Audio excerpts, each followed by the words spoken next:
आहे? छान आहे. छान आहे. हो.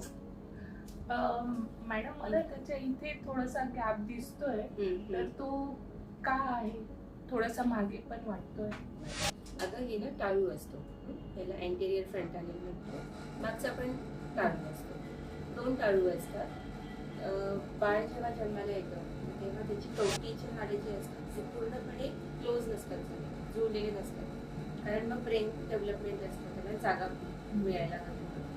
असं हा जो समोरचा टाळू आहे हा बघा असं डायमंड शेपचा आहे, त्याला अँटेरियर फ्रंटालियर समोरचा टाळू म्हणतात आणि पोस्टियर म्हणतात. तर हा मागचा टाळू आहे, हा साधारणतः 6 ते 8 आठवड्यामध्ये क्लोज होऊन जातो आणि समोरचा थोडा वेळ घेतो. पण तेल वगैरे वापरू शकतो का?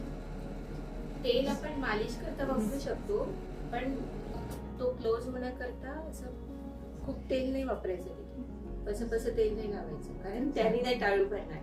टाळू भरायला ते नॅचरल प्रोसेस असते. 12 ते 18 आठवडे मॅक्सिमम 2 वर्षांपर्यंत तो भरून घेतो, नॅचरलीच बनतो. आजी वगैरे सांगतात की तेल वापरायचं, म्हणून म्हटलं. नाही, तू आता आजींना सांगायचं की नाही डॉक्टरांनी असं सांगितलंय, त्याला भरपूर तेल नका लावू. चालेल.